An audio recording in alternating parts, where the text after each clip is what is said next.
I'm Mike Vardy. Meal planning is important because it prevents us from being a disappointed wreck when dinner time comes around and we have no clue what to make, or even if we have the ingredients to make the meal.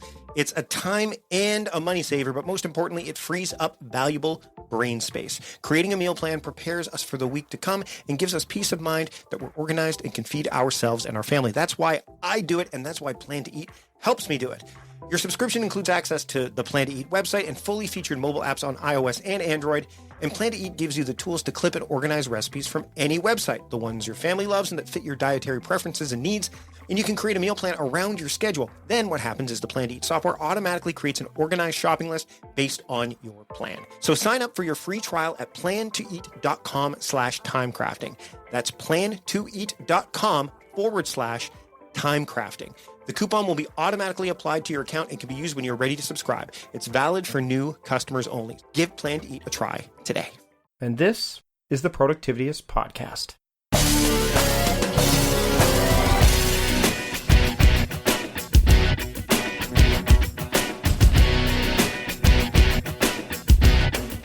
Welcome to the Productivityist Podcast. I am your host, Mike Vardy, and this week on the show, we have Dave Nevogt from Hubstaff. He is the co-founder of Hubstaff, and we talk about the idea of him pivoting in businesses because he's had several things that he's done throughout his career.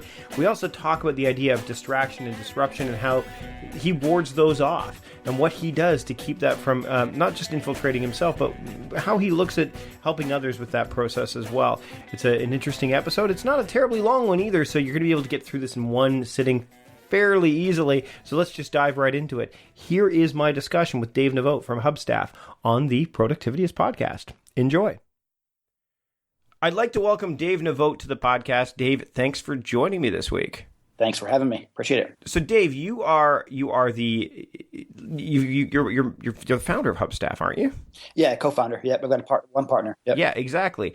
And one of the things that we were, as we went back and forth, and literally we went back and forth about this yesterday, to be absolutely upfront with everyone listening here, is I didn't want to dive too much into remote company and remote working right off the bat when we start talking about it, because I know that there's definite values there in terms of remote working and telecommuting. But what interested me about you is the way that you are able to ward off distractions and disruptions in a really interesting way. You're very upfront about it. But before we dive into that, why don't you tell people a little bit about yourself, because some people here may not know much about you and what your background is and what led you to do what you are doing now. Yeah, sure thing. So I'm 36. Ever since I graduated college back in 2003, I've been doing web entrepreneur businesses. This is like my third business now. So I've had a few multi-million-dollar businesses, and I've done that a lot of the way through those distraction avoiding techniques that I'll talk about. I'm doing Hubstaff now. I've been in e-commerce. I've been in SEO. I've been in services businesses. I've been in now Hubstaff, which is a SaaS-based time tracking company that really has a lot to do with productivity itself. So, quick aside, what has propelled you to move? Like, because it seems like while you've done a lot, they don't seem to be too. They don't deviate too much from the different. What propels you to? I mean, how long have you been moving from? I wouldn't say moving, but transitioning. Like, how do you handle that kind of transition to say, okay, I'm pivoting from here to here, and here's what I can apply from the past, and here's why I'm doing this now. Like, what drives you to do that? Because it's always fascinated me to see people. Like, yeah, I've started 4 companies, and I had a couple exit strategies here and there, and I'm like, wow, like I'm just happy to be in one place for a significant period of time. Yeah, right. Well, the thing is, so I got a job out of college. I worked there I didn't include this in the bio, but basically I worked there for about a year, and I just hated it. It was an office job up in Chicago, and basically it wasn't for me. And so I started this business on the side.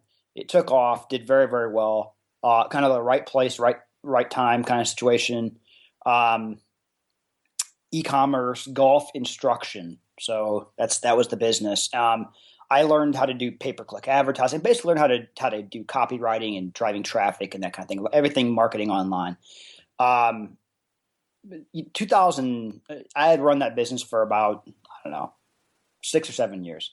And it just got tiring. It just got really tiring. I mean, you can only do the same thing for so long before I didn't find that there was a lot of ways I could expand. I had produced 25 DVDs. I had written every line of copy that you could possibly write about golf instruction, improving your golf game. There just wasn't I had 3 golf pros. We sold every training aid you could think of. There wasn't a lot of room out for it to really expand. And there was I felt like there was a cap on the business. Right.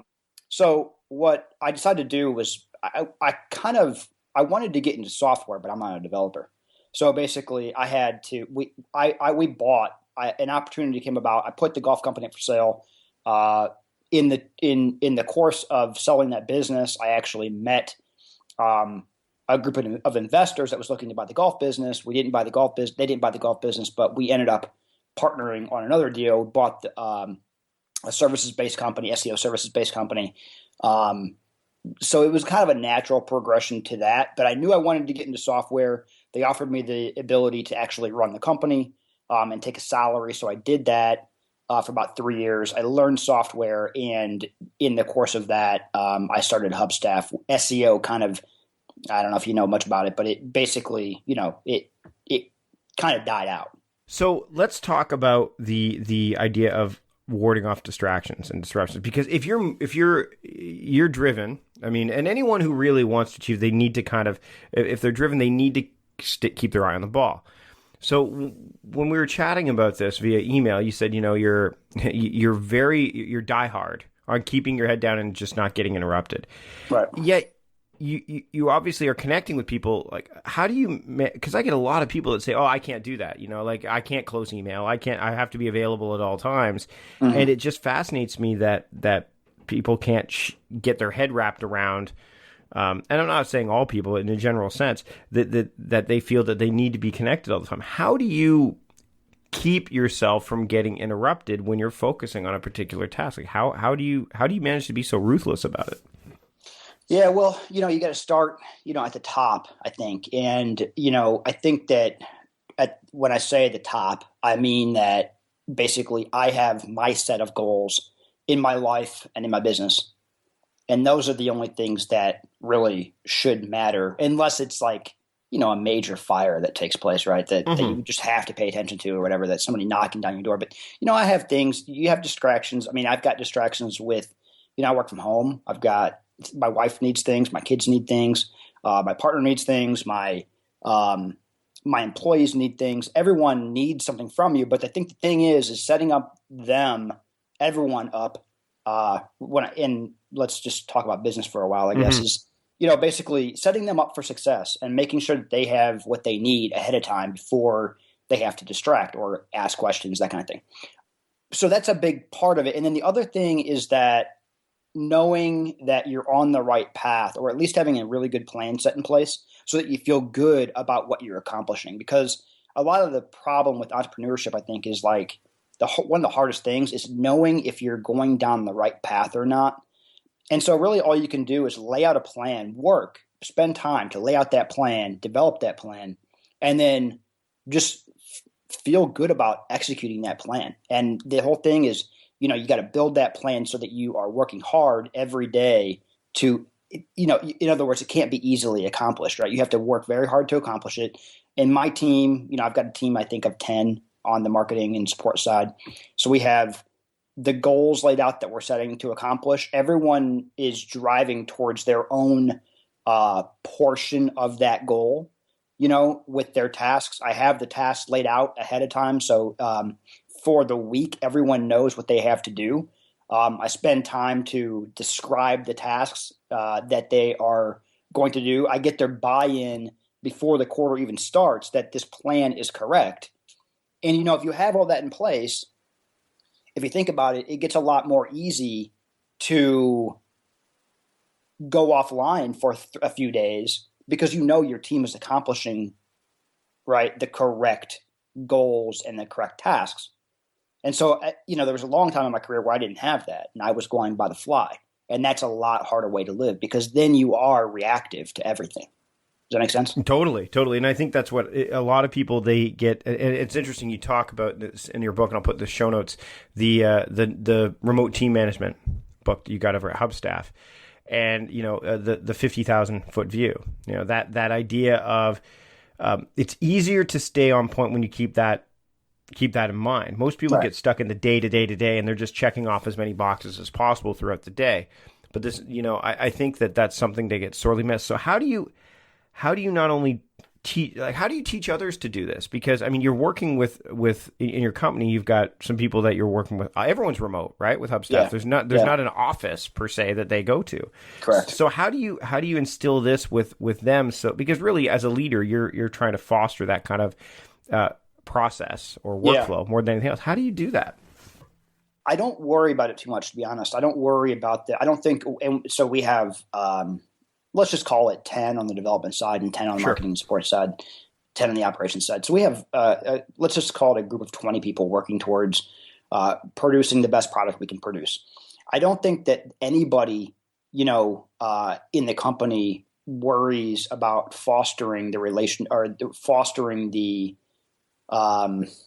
I guess you would say the environment or the ability to put heads down and go for it in terms of getting the job done at Hubstaff.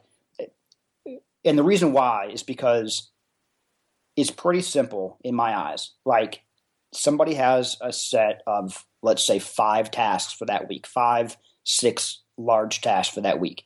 And obviously you've got to take into account the time that it would take to get those tasks done. But at the end of the day, that job is either done or not done. After we've agreed, I agree with every person on the team ahead of time, is this accomplishable? Sometimes it could be that it takes 25 hours to do this and there's other tasks going on. Sometimes it might be that there's, it takes 45, 50 hours to do this and they just didn't get it done because it was too much time. But I think the point is that, we got close to accomplishing it. And so I don't worry about the day-to-day kind of stuff. It's either the job gets done or it doesn't. If it gets done, then I feel good about, that person. Obviously, if there was a span of many weeks at a time where things just went off the rails, that would be an issue for me. But that really doesn't happen. We require daily check-ins too. So that's another part of the process. So we require, we have a daily stand-up meeting at 9:30 a.m. EST, and basically during that meeting, it's not everyone's present. You don't have to be present actively communicating, but basically you just need to report your results. And by that, there's 4 questions that I have them answer. Basically, it's what did you do today or yesterday? What do you plan on doing today? So it's basically, what do you do for the last 24 hours? What do you plan on doing for the next 24 hours? Is your task list on track? Yes or no? And if not, why not? So by doing that, it forces that forward communication so that we can attack that right there at the time and not let things go until the end of the week and say, well, it just didn't get done or whatever, right? You know what I'm saying?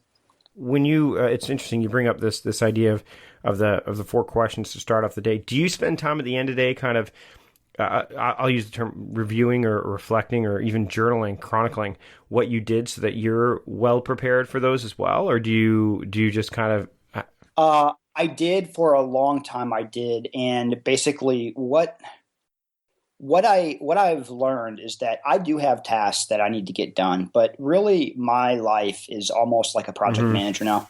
I don't really, I go in many different directions that it's a little bit different than so I could easily report what I did, but I just keep that in a Google Doc, and basically I've got, a to-do list, and I just knock those things off and move them down to the done list. So I do have a record of what I do. I think it's very important to keep a record of what you did, just for everybody's accountability, yourself, anybody that asks you, and just your team. So I've got a Google Doc that's public that everyone can see, but I don't go through and report it at 9:30. Now, what do you do in terms of, you talk about no going and checking email. Do you have a tool put in place, or did you just take a lot of time? Because some people do that. They'll use a tool like Freedom or something like that. Or do you've built it in, ingrained it so much that you just know that email isn't something that you check when you're in a focused period of work? How do you mitigate that?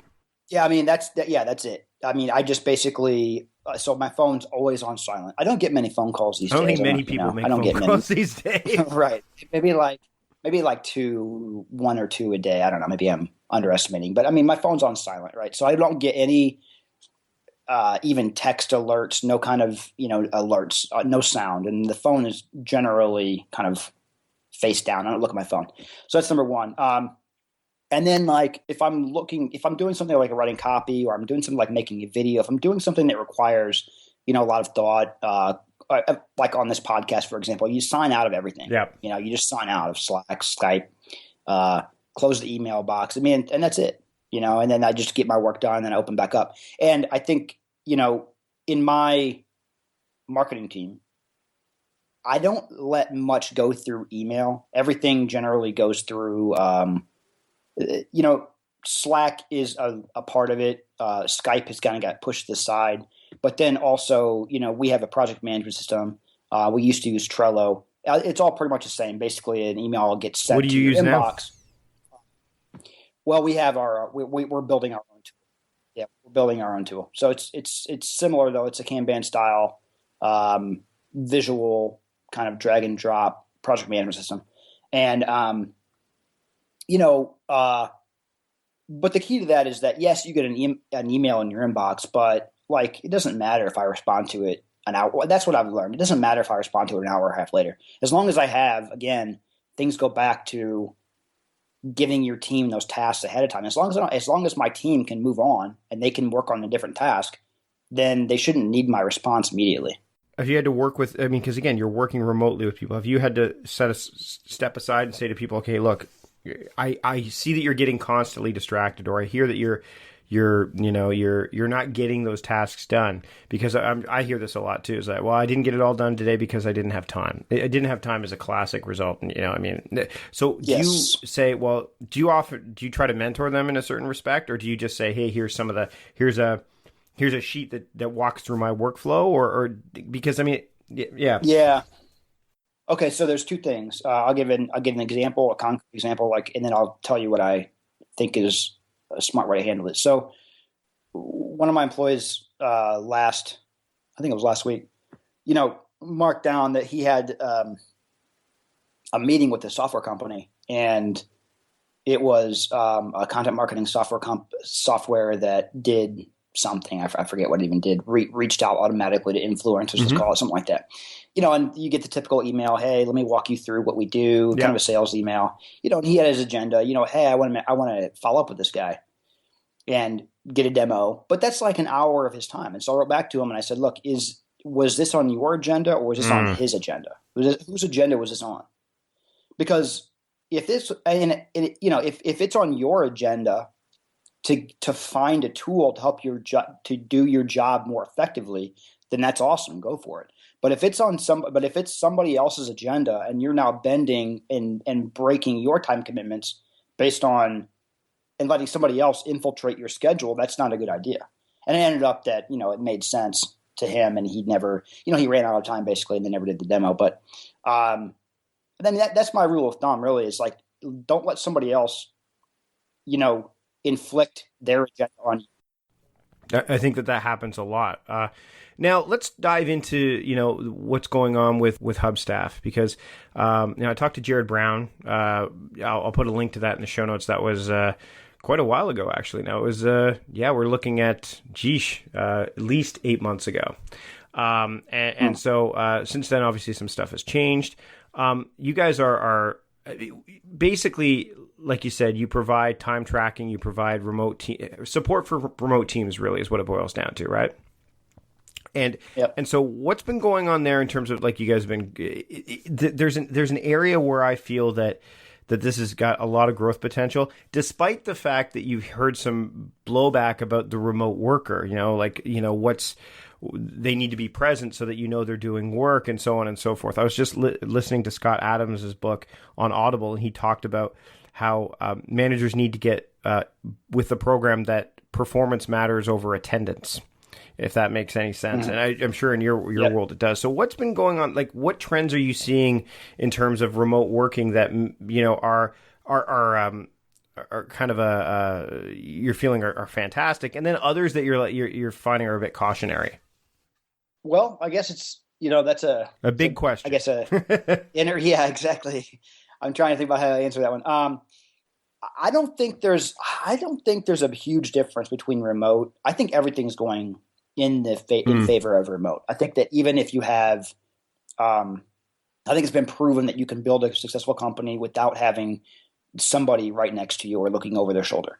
I think that if you do a lot of the stuff that, like I would do the management techniques that I talked about earlier in the show. I would run a company the same exact way. I think if I had 100 people in my office, and I had an office and everyone came in with suits and ties on, that kind of thing, I would kind of feel the same way about running a company. I don't think I would do it in a different. And the technology, I think, is one thing that's great now. I think the technology has enabled people to work together globally. We have a lot of people in Eastern Europe. We have people in India. And it doesn't make any difference to me, honestly, where they're at in the whole entire world. And even looking back like 5 years ago, that just wouldn't have happened. So I think that there's been huge growth in terms of that, both being able to find great people all around the world, and then also work with them through technology in a way that is just as productive as somebody sitting right here. I'm from Indianapolis, but right here in the Midwest, And I think that's really amazing. And that's something that I think Hubstaff has taken advantage of. And I think that's really our goal, is helping other companies take advantage of that same way of doing business. One of the things that I wanted to ask you about is with Hubstaff, you get a lot of quantitative data, right? Which I think is really important with productivity. How do you kind of strike a balance between, and this, I can speak to this with your own company as well, qualitative productivity and quantitative productivity? Because quantitative productivity to me seems getting, at first blush, is how much stuff did you get done today, period.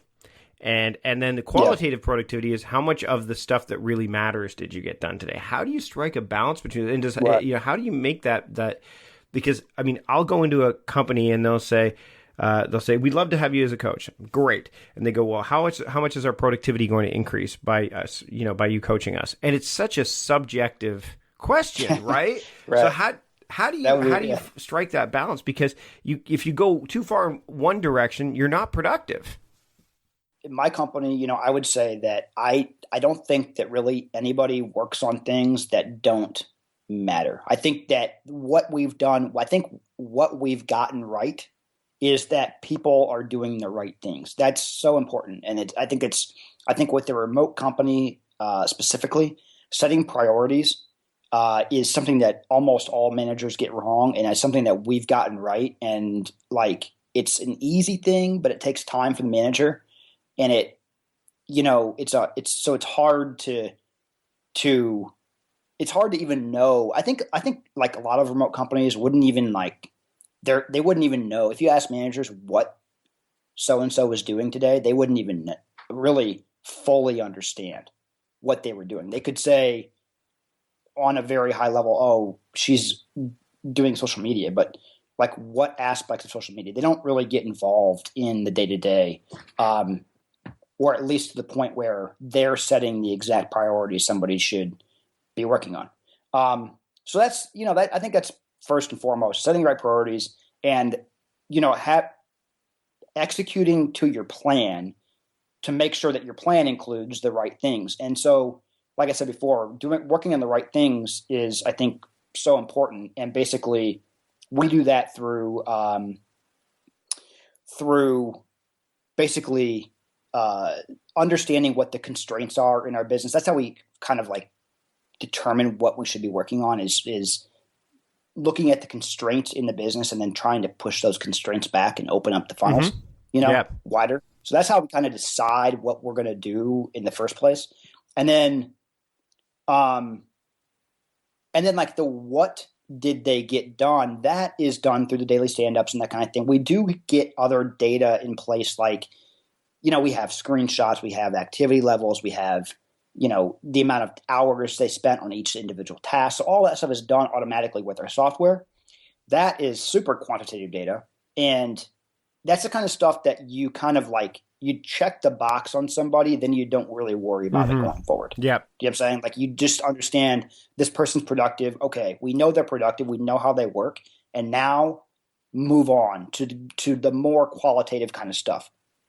That's the way we do it. At least. How do you encourage businesses when you because you can obviously assess some of this stuff, and you've done enough work with your own businesses. How do you kind of focus or get businesses to kind of focus on setting the right kind of priorities or taking time to do that in the first place? Yeah. Well, so that's something that we don't really do too much about. Like, that's something that we would do like through content marketing or like it's more what I guess I'm trying to say is the data that you provide kind of can lend itself to kind of making it apparent that those priorities aren't there. So do you shed some light on that, I would imagine, at the very least. Yeah, and what we're looking to do is, our ultimate goal is to kind of build everything that we've been talking about. The kind of the weekly list, the goals, all these different things, we're actually building that into the software as well. So it won't be for a while, but our kind of long-term plan is to build that stuff into the software so that the software will actually help others adopt those methods, if that makes any sense. Because right now it's just, they can use the software how they want to use it, but we're trying to put some structure in place around the software so that they can get a better sense of those management kind of principles. Makes total sense. Now, before we wrap up, I want to just ask you to share with my listeners one thing they could start doing right now that will help them not to set priorities or anything like that, but just to get more focused time to themselves, get that, eliminate some of those distractions, and just one simple thing that they could start doing that you did and it paid off in a big way. I think that if you could find somebody else, and this is a kind of a large one, but if you could find somebody else, I think everyone thinks that you've got to, when you're looking to get somebody on board to help with your company, to help delegate tasks to things, they get caught up with like, oh, I'm not ready to pay somebody, a full-time wage to do some of these tasks. And I think that if you would look at yourself and what you're doing on a daily basis, and lots of times people get basically distracted by the things that are small and because they're the things that need to get done on a daily basis. So anything recurring that you basically have to do, document it in a Google document or a Word document, whatever it is. We use a lot of video screen sharing tools, like Monosnap's a good one. Jing is a good one. Record it in any way you can record it, document it, blueprint it, and then get somebody else to do that task. It takes a little bit of it's a little bit of a leap to do that, but you don't have to pay somebody full time to do it. Get somebody on an hourly basis to do that task, and what that does is I think it opens you up to do the things that are bigger, in your daily routine. It's one of the things I've started to do, and it was hard because I do have an assistant, but Melissa may not always be my assistant, So whenever I record a video, I use ScreenFlow for that. Right. I have to say, hi, this is how you do this. Like, I have to be very generalized and assume nothing. And that's the other thing, is assume nothing, right? I would imagine. Yes, because totally. The cool thing is, and I was talking to Nick Snap about this on one of the Patreon episodes. He talked about how he outsourced his emails. Is he actually recorded just a whole email session of himself, walking through how he dealt with email. And that's a bit more personalized. That's a huge leap because that's a huge one because he's saying to this individual, I want you to emulate what I do. And it's funny. My wife does a lot of help with the business as well. But one thing I just don't like her doing is email, because we have very different cadence when we email. I'm a writer. Yeah. She replies quickly with curt responses. Right. And so it's very challenging to and you just have to be okay with that. So for me, I think that, and I guess this is another quick question we can talk about is finding, like, being okay if this person or if they're not right for that particular task, or that particular, that's fine. You take ownership of it if that's what you want until you find somebody else, or give them something else to do, because just seeing the freedom that they're giving you it's contagious, I think, right? Right. Yeah. I read a book by Peter Drucker, and basically it was about kind of like time management, more or less. And what he said, and his whole thing is, just general management. But, like his big thing was like, don't play to somebody's weakness. Don't assign tasks based on what you have open. Look what their strength is and assign them that task, because he went through all the famous like war generals and all the famous, it's like everyone has a really negative side to them, or call them just whatever, non-strengths, but don't let that dissuade you if they have a very positive strength as well. If they're very good at one thing, give them that and let them fly with that one thing, So just a small example, but and that's if you have somebody, for example, like your wife, that is going to be involved, and you want to get rid of your emails, but she doesn't, but that's not a match. Yes, find something that's her strength and let her go with that, because that still gives you freedom. And again, when you're dealing with, like, again, my wife is, we actually have more than just a business relationship, obviously. So you want to be cautious about that as well. That's where, that's where getting remote workers can be really helpful, because, there's that emotional attachment isn't necessarily there too, which is, I think, important, especially when you're, especially if you're dealing with, some of the tasks that you don't necessarily want to do. Yeah. It's not, my wife likes to do the administrative stuff, which is great, because I hate doing that stuff. Yeah. And the key there, the whole key though, just to summarize my answer, it's like, documentation. That's the thing. Documentation, and then hand it off, because once you have it documented, you can go through. If you have a failure, this person fails, this person fails, this person fails, it's okay, because that document is like the key to your success, because it's your library. Go to your library, get it documented, and then basically you'll find the right person. And how do you think that people should be doing this kind of thing? As soon as they find something that what's the trigger for them? For me, what's the trigger? Because I think a lot of people go, well, that's going to take too much time, and I could do it. The trap of always, I can do it fast. Yeah. I'll just do it myself. Yeah, no, but the thing is that you've got to think about the best case scenario, which is that, like, I'll give you an example. Like, we had a staffing side to Hubstaff for a while, and it was just, it was complex, because we had to collect money. We had to then pay out people based on the rates that they were paid. We had to make sure that we had collected the money, then we're paying out. So there was a lot of things going on there. We were doing it. We didn't want to build software to run all this stuff. So we're kind of doing it with like a Google Doc and like sending money through PayPal. So there was a lot of steps in the process. And man, I was like, it was taking like, maybe an hour and a half of every Monday for me. So I just documented it one day, and I was like, Danny, you gotta do this. And so he took it over. And really, like, since then, I've been able to forget about it. Yes, it was complex at the time for me. And yes, it was almost easier to just do it versus, building the documentation and training. But like, if you get the right person involved, like, and I don't even think about it now. So going back to the old way of doing things would be just editing this insane. Podcast is a great example. I used to edit the podcast myself. I still like doing it, but there are other things, and that's the other thing I think it's hard for people but I like doing it. Yeah, but here's the thing is that for me, I found out that there's things I love doing. Chris Ducker talks about this, the things you hate doing, the things that you like doing, but other people could do, and then the things you like doing that only you can do. And that middle column is the tricky one. And now that John Polstra produces the show, I just record. I record all, and then I give him the files, he produces it, and the one thing and now I'm trying to outsource the other things like the show notes and things like that, because once you start, like I said, it becomes contagious, and you get to do more of the things that really only you can do.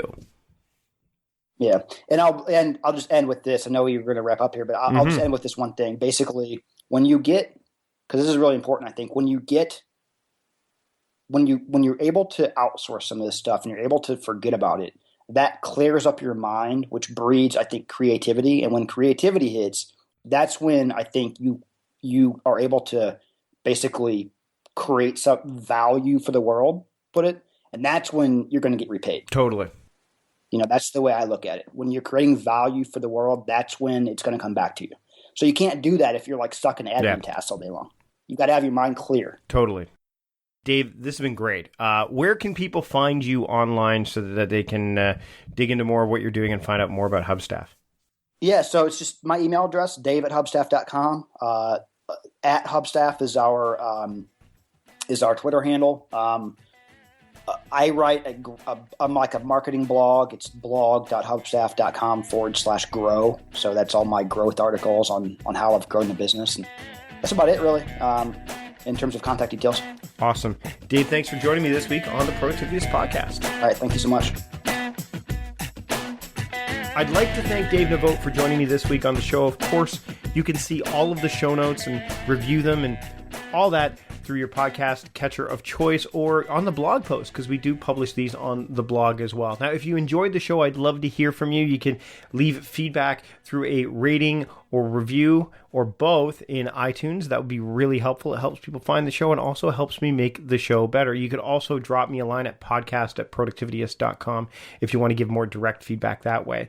If you like the show, please subscribe. Subscribe in iTunes, subscribe in Stitcher, subscribe in whatever podcast application you choose.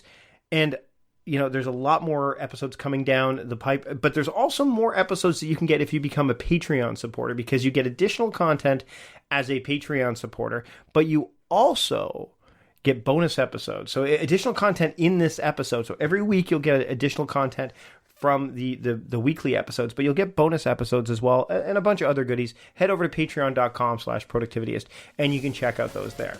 That's it for this week. Big thanks to John Polstra, my podcast producer, for putting things together, and big thanks to all of you for listening. That's it for this week. I'm Mike Vardy, the founder of Productivityist, productivity strategist, and host of the show, reminding you to stop guessing and start going.